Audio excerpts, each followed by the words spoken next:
لیکن جو اصل موضوع کی جانب فی الحال توجہ دلائیں وہ یہ ہے کہ بعض دفعہ خود ہمارے مومنین کے ذہن میں آتا ہے کہ یہ والی رسم اور یہ والا کام کیا کوئی غمزدہ کرتا ہے، یہ ایک اعتراض ہم پر کیا جاتا ہے کہ صحیح ہے جی امام حسین پہ ظلم ہوا تو یہ عزاداری کیوں ہے؟ عزاداری سے کیا مراد؟ یہ چیزیں کیوں؟ مثال کے طور پر علم، تابوت، زلجنہ یا جلوس. اور پھر اس پہ بعض دفعہ اپنے بھی بعض افراد کہہ دیتے ہیں کہ بعض کام ایسے ہیں کہ کسی کا اگر باپ مرتا ہے تو نہیں کرتے. تو اگر اس کو معیار قرار دے دیا جائے تو پھر تو جو ہاتھ کا ماتم ہے وہ بھی چھوڑنا پڑے گا اگر اس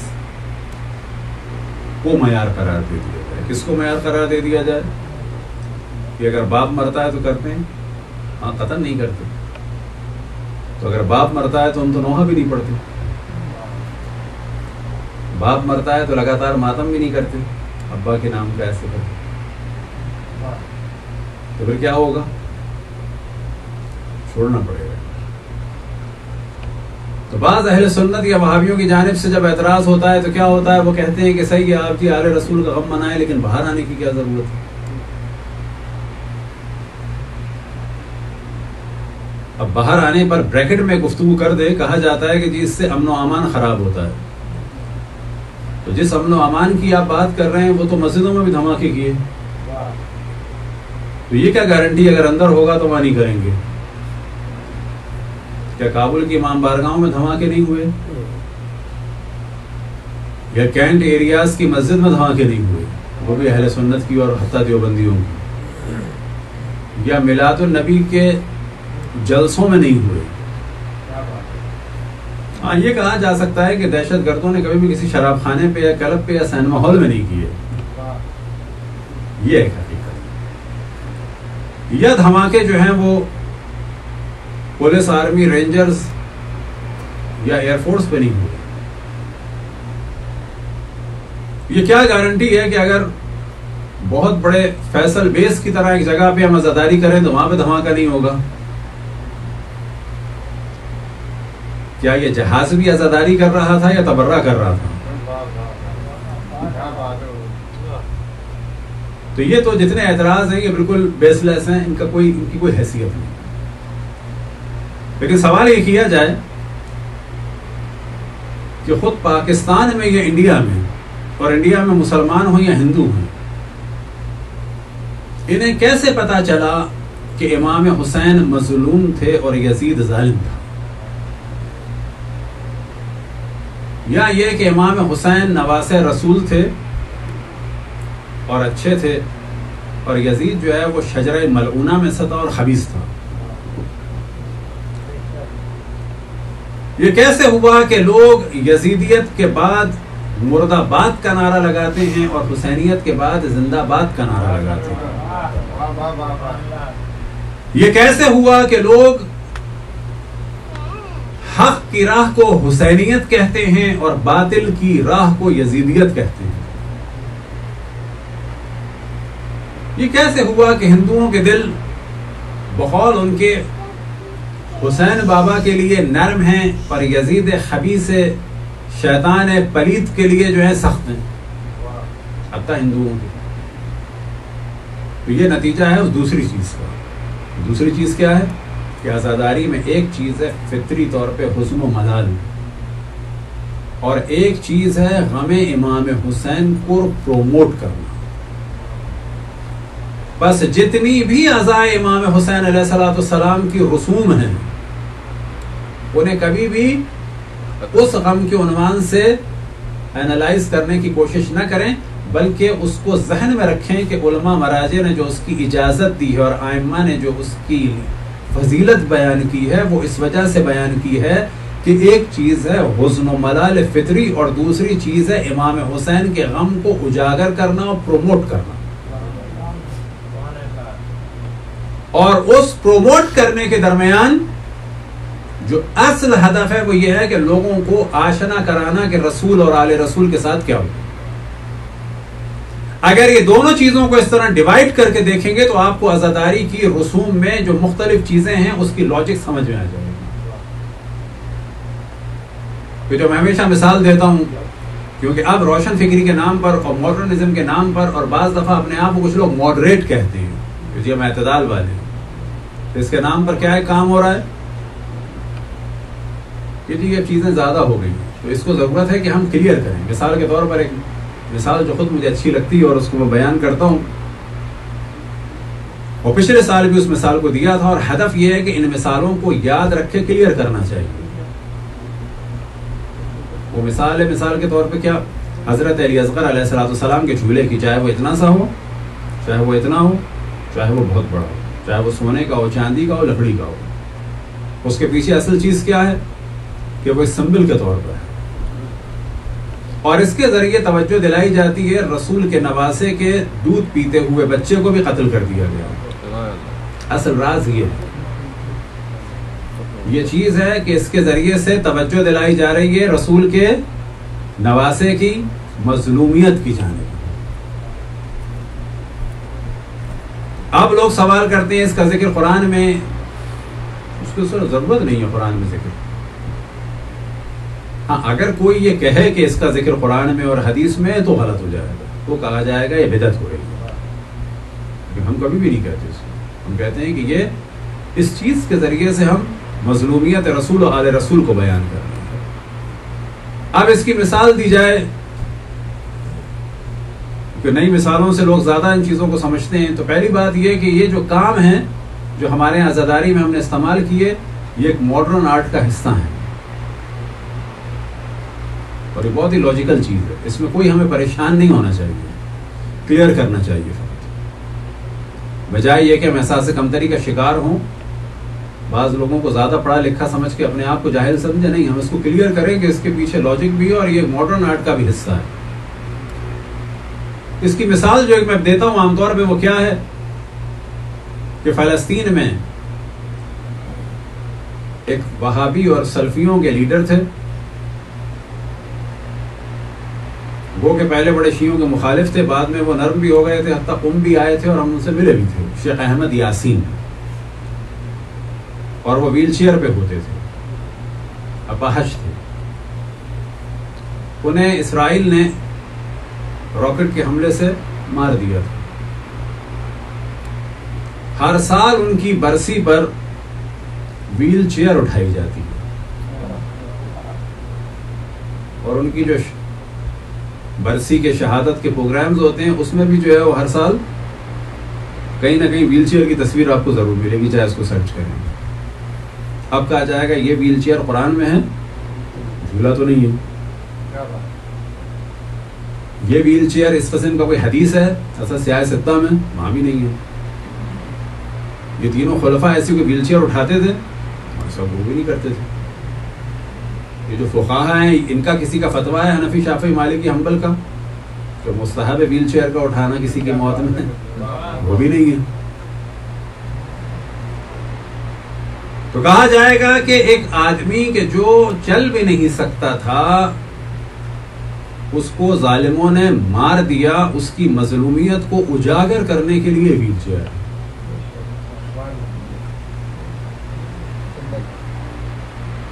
اب اگر یہ مثال دی جائے تو ہمارے والے بھی کہتے ہیں کہ ہاں یہ تو اچھی بات ہے.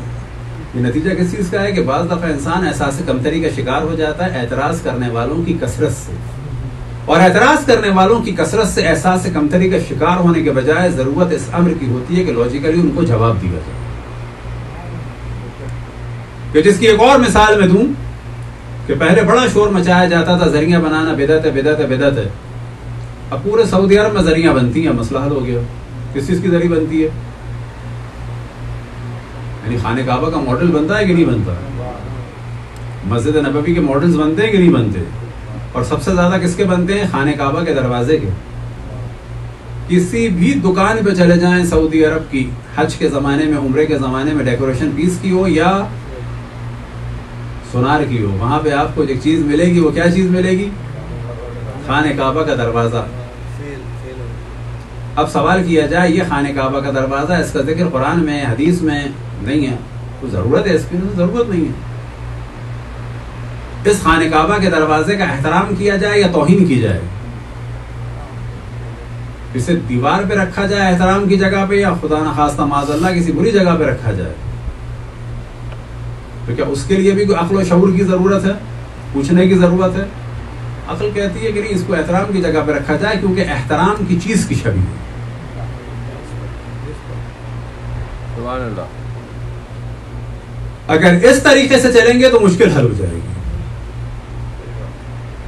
لیکن ہر چیز پر اگر اعتراض کے بعد ہم مائنس ہوتے چلے جائیں، مائنس کرتے چلے جائیں، تو پھر معاملہ حل نہیں ہوتا۔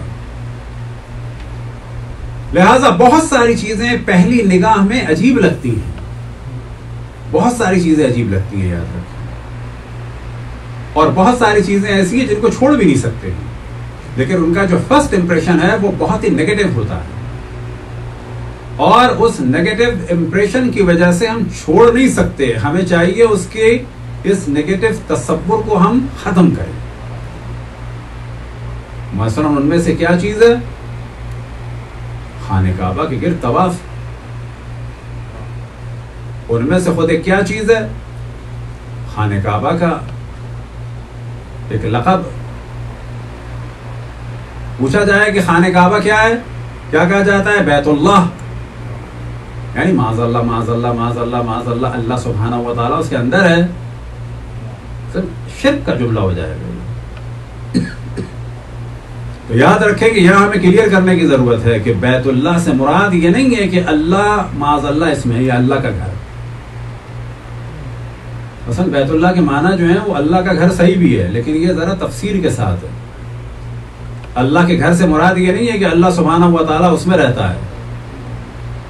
یہاں پر بیت اللہ سے مراد ہے کہ یہ پہلا گھر یا پہلی بلڈنگ کہ جو اس زمین پر بنی اللہ کی عبادت کے لیے، یعنی اللہ کی بلڈنگ، اللہ کی عبادت کے لیے بلڈنگ۔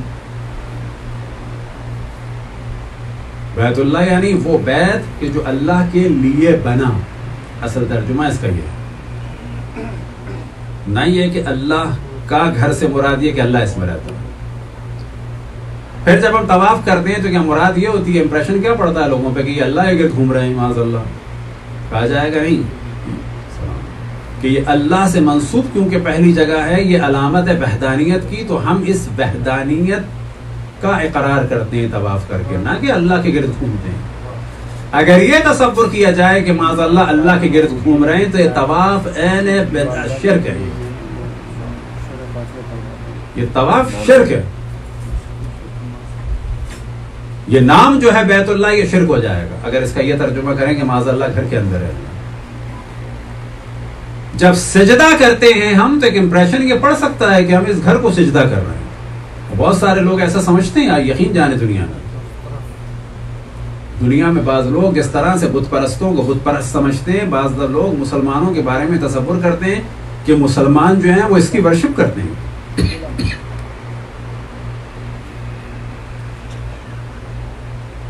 بلکہ خود ہم نے بعض دفعہ انڈیا میں ایک دو لوگوں سے پوچھا کہ آپ کے دوستوں سے بات ہوئی کہ بتوں کی پوجا وغیرہ کے بارے میں، تو خود اپنے بعض مسلمان بچوں نے ہی کہا کہ وہ جواب دیتے ہیں تم بھی تو اس کی کالے گھر کی پوجا کرتے ہو۔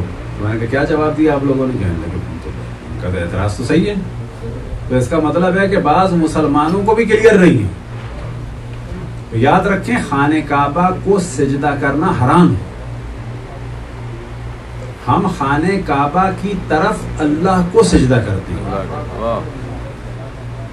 خانہ کعبہ کی طرف اللہ کو سجدہ کرتے ہیں۔ خانہ کعبہ مسجود نہیں ہے، اللہ مسجود ہے۔ بس بہت ساری چیزیں ایسی ہیں جو لوگوں کو کنفیوز کرتی ہیں۔ ہمارا کام ہر کنفیوژن کے بعد جو ہے وہ چیز کو ختم کرنا نہیں ہے، ہمارا کام ہے کنفیوژن کے بعد کنفیوژن کو ختم کرنا۔ وہ اللہ مائنس کرتے چلے جائیں گے، مائنس کرتے چلے جائیں گے، مائنس کرتے چلے جائیں گے، سب کچھ مائنس ہو جائے گا۔ اور بہت سارے کام ہیں کہ جو انسان کہتا ہے کرتا ہے، لیکن اس کے پیچھے چیزوں کو کلیئر کرنا پڑتا ہے۔ حتیٰ دعا، کیا معنی ہے دعا کے؟ دعا کے معنی یہ ہے کہ ہم محتاج ہیں۔ دعا کے معنی قطعاً یہ نہیں ہے کہ اللہ اوپر ہے اور ہم نیچے سے مانگ رہے ہیں، اہل شرک ہے یہ، یعنی اللہ اوپر بیٹھا ہے دے دو، ایسا ہے۔ جب کہا جاتا ہے کہ اللہ تو بولے اوپر بیٹھا ہے معاذ اللہ، اللہ عین شرک ہو جائے گا. اس سے مراد ہوتی ہے وہ عظمت والا، نہ کہ وہ اوپر والا بہت اوپر والا. کتنے اوپر والا؟ اب یہاں پہ جب کہا جاتا ہے اوپر والا تو یہ محاورہ ہو گیا ہے. اس سے مراد ہوتی ہے صاحب عظمت، حتیٰ اس سے بھی مراد ہوتی ہے صاحب عظمت. یہ بھی شرک ہے. ایک انسان کہہ سکتا ہے کہ مسلمانوں کو ہم نے کرتے ہوئے دیکھا ہے کہ ہمیں اللہ پہ یقین ہے. کون سے اللہ پہ؟ اوپر ہے. کتنے اوپر ہے؟ کلیئر کرنا پڑے گا اس کو. مسلمان جو ہے سمجھتے ہیں اللہ اوپر ہے، معاذ اللہ جائے گا نا. یہ علامت اس کی نہیں ہے کہ اللہ اوپر ہے، یہ علامت اس کی ہے کہ ہم محتاج ہیں. تو یاد رکھے ہزاروں چیزیں ایسی ہیں کہ اس میں کلیئرفیکیشن کی ضرورت ہوتی ہے، ان کو چھوڑا نہیں جاتا، انہیں کلیئر کیا جاتا ہے. اب اگر خود اپنوں میں کنفیوژن ہونے لگے تو اس کے بھی معنی یہ ہے کہ یہ ماڈرن نہیں ہو رہی ہے. اس کا مطلب ہے یہ پیچھے جا رہے ہیں. صلوات پڑھیں پر محمد والا.